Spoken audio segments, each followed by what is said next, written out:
What is up, YouTube? Welcome back. This video I didn't actually think was going to happen. I did not even attempt to get the black metallics. I was planning on it, but then I did not because I was kind of busy at our swim championship meet, and I was kind of on the fence with these anyway. So I ended up pretty much passing, but I had a friend that got a pair, and he by accident got the wrong size. But anyway, these will be for sale if somebody wants them. Hit me up after the video on Instagram or on YouTube. That's cool. If you are size 8.5, he is definitely going to sell them because he got the wrong size. But without further ado, here is the sneakers. This is the Air Jordan 5 black metallic, quote unquote reimagined. I was on the fence because I kept seeing different toe boxes. So this one, it doesn't look too bad. It's not great, but it's not too bad. Material-wise, I was kind of on the fence about that as well. And in person, they're definitely collecting lint. So it's minor. I mean, it could, even up here you can see it. It could, definitely be a lint trap on foot. But what I really did not like seeing is, like right here, if you guys can see that. Like straight out of the box, just sitting in the box, they were laying down on that side. Like this material is just not very good, in my opinion. Again, this is all my opinions. I know some people are loving these. It's just kind of a weird release with the 3M reflective Nike on the back. Speaking of, just how crooked that is. It is not even close to being straight. All these little things, for $210, I'm definitely not buying a pair, let alone two. That's just kind of ridiculous little side note. Definitely, it's got to be a crazy release for me to double up, even consider. But definitely an easy pass, material wise. But I have had a lot of reviews or requests, I should say, about seeing these with the OG, which I do have the original from 1990. The most important comparison that you could have against other retros and stuff. But yeah, everybody wants to see the OG, just like Mike, hashtag it. But yeah, we're gonna hop into that next. All right, so from a front end view, definitely I always want to point out, you see how the tongue height is not that tall. On the sides, I'm not gonna tug too hard, but a lot of people have the misinterpretation that the OG has a shorter tongue. It's tall, okay? It is a taller tongue. It's not as padded. These are slightly, it's not bad. They used to pad them really too heavily, so it's not too bad. But Jumpman, you can see the stitching is a little that more old school OG style and a little more refined here. When we look at the netting, the OG netting is just amazing nice. It's like almost like gel. It looks like just got this sheen to it. This does look better, I would say, than like the 2000 retro. But material wise, you could just see like this has this leather almost look to it with the Durabuck, and it's smooth. But again, I'm not crazy about the material, and like I showed how like before they even came out of the box, how that basically has like rub marks on the side padding. As far as the edges too, like I was thinking, like they have this 3M tongue and 3M on the Nike on the new retro, and these edges is just like a painted edge, which is kind of like, it'd be kind of cool if it was reflective, but I took a snapshot and it literally did nothing. So I think that was another misinterpretation that people were expecting, and I was expecting too, thinking, oh, we're gonna have 3M cut lines, so that's pretty cool. When you think back to the Air Jordan 6, and you have the underlays on by the ankle pod and all that on the side panel, and you got that 3M pop. But with this, I was expecting, with the cut lines, but no, it's just kind of like painted on. It feels like it's got like a coating over it. But yeah, just kind of disappointing with like the details they're trying to push out. Laces, black versus white. They come with black also. I definitely prefer the black. I know MJ, he did wear them with white against the Bucks in the 90 playoffs. But for me, like I always do the lace swap. Again, just my opinion on this. The only white really on the OG is on the Nike Air branding. So there's not much contrast. I just think it's kind of weird.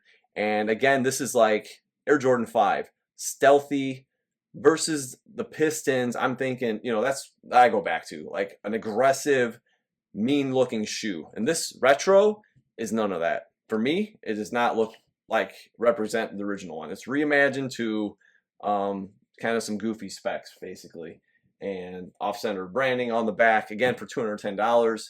I'm glad I passed. But without further rambling, let's look at the back shot. All right, looking at the heel again, you have to remember this is an 8.5 versus a size 11. All right, so the big thing about the OG padding is not as flared out. I think they slimmed it down maybe slightly, but it's still definitely like bows out more. Again, you got the edges cut. You get that raw edge on the Durabuck, looks nicer. This is a little larger font, stitched most primarily. It looks great stitched. And the 3M, and this one is just super, it's like tilted, like yay, not good. So, I mean, if this was my pair and I was like expecting to like have one and like the resale, they have gone up a little bit. I would not be happy with that. And again, it's like quality control, the most basic stuff. I would hope for Nike Air to be aligned on the back of my heel. Also, I've seen some people that have like the eye. You see it's by itself. It's all single, and the end is by itself, and this is connected. So this might be connected too, but it might be separate. But anyway, I've seen a few examples where the eye like fallen off. So whatever glue they used or whatever. I mean, just imagine if you're like wearing these shoes for like a year or two, and then all of a sudden like your lettering falls off the heel. So maybe not the greatest like planned out release. But there's some good details. Like there's some stuff I definitely don't like about it. But we look at the lining. It looks like they went spot on with it. Like you got the finish. Of course, this is a little lighter, and this is darker. We'll drop in some photos of the insole, just so you guys get a close-up shot of that, because I don't want to work these OGs too much.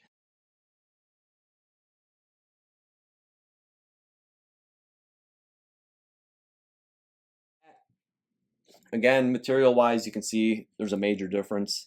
But next we'll go toe-to-toe. All right, once again, we're going toe-to-toe. As always, the OG is undefeated. You got the slope. You got a nice curved toe.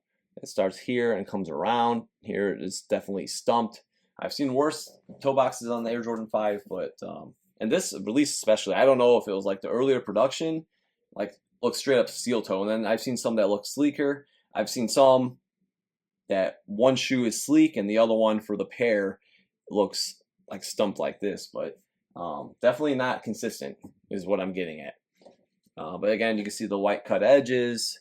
When you look in comparison to the OG, like the netting size, they just haven't really captured the larger netting. I know there's a size scale difference, but this is even with, if you guys look at past video reviews of the Air Jordan 5 that I've done, the netting I feel like is not the same as the OG. But yeah, this overall, you got that silhouette, taller tongue.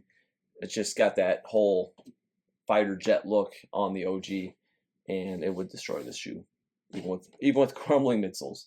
All right, we're just going back to back also from this angle, and again, you can see that this has really smooth lines. The padding's not as pronounced, it's not as wide on the upper, and also it's got a nice angle that comes in and then kind of slopes down off like the OG slopes, and this is a little more vertical.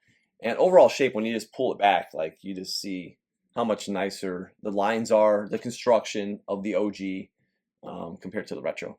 All right, so that's about to do it. I know there's a lot of hype around this sneaker, so hopefully if you guys got a pair, that's good, a pair you like. Shark's teeth are very sharp and pronounced, as we've seen on the OGs. They're always rounded off. So yeah, I would hope to see like little details like that implemented from the OG into the retros in the future. And we have the grapes coming out, and the toe box on those looks thick. Leather might be pretty nice. It looks decent in the photos, but hopefully again maybe there's a variety of toe boxes.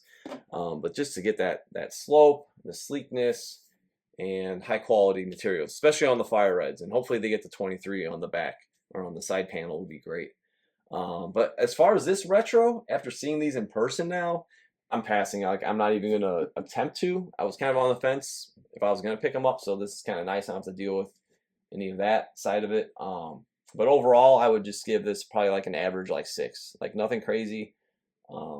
Again, I'm sure some people think these are amazing, but when you put it right next to the OG, comparing retros is one thing. When you compare it to the real deal, that's a whole nother story. But yeah, hope you guys enjoyed the video and stay tuned. We have definitely some more cool stuff coming. And don't forget to subscribe and follow me on Instagram at OG or Bust. See you soon.